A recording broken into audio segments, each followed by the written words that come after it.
নয়, ইসরায়েল সহ পৃথিবীর মোড়লদের প্রতিনিধি হয়ে এসেছিল আর্জেন্টিনা।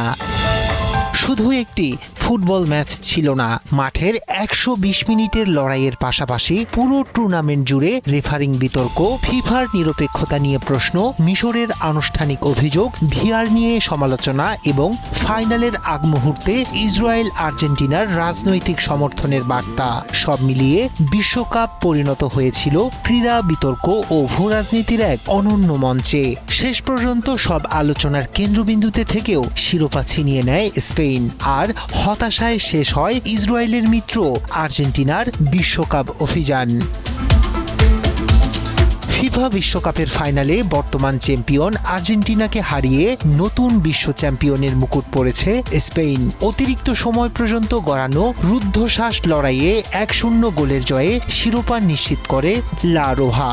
ম্যাচ জুড়ে বলের দখল, আক্রমণ এবং কৌশলগত আধিপত্য ধরে রেখে শেষ পর্যন্ত বিশ্ব ফুটবলের সর্বোচ্চ আসরে নিজেদের শ্রেষ্ঠত্বের প্রমাণ দেয় স্প্যানিশরা। ফাইনালের শুরু থেকেই আক্রমণাত্মক ফুটবল খেলতে থাকে স্পেন।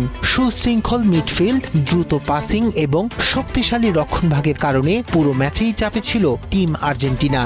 স্পেনের ডিফেন্স ভাঙতেও ব্যর্থ হয় আর্জেন্টিনার আক্রমণ ভাগ। তবে ফাইনালের ফলের পাশাপাশি পুরো টুর্নামেন্ট জুড়েই আলোচনায় ছিল রেফারিং এবং ফিফার নিরপেক্ষতা নিয়ে বিতর্ক।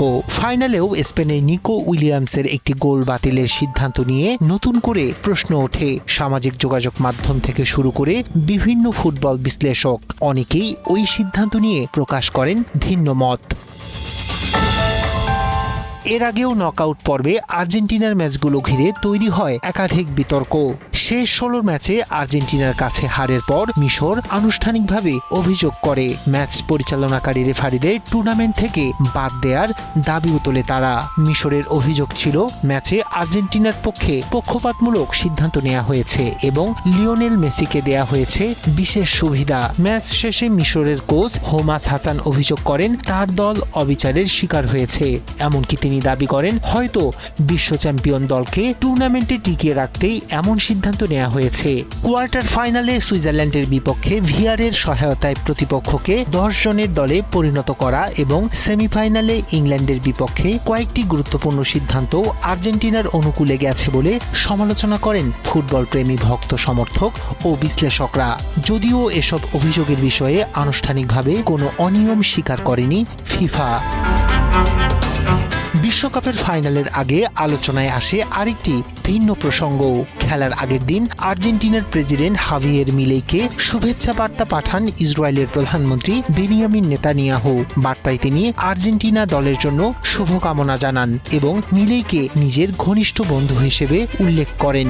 সাম্প্রতিক বছরগুলোতে আর্জেন্টিনা ও ইসরায়েলের রাজনৈতিক ও কূটনৈতিক সম্পর্ক আরও ঘনিষ্ঠ হওয়ায় আন্তর্জাতিক অঙ্গনেও আলোচনার জন্ম দেয় এই শুভেচ্ছা বার্তা। তবে এসব বিতর্কের মাঝেও আর্জেন্টিনার জন্য এবারের বিশ্বকাপ শেষ হলো অপূর্ণ স্বপ্ন, বিতর্ক এবং হতাশার গল্প হয়ে।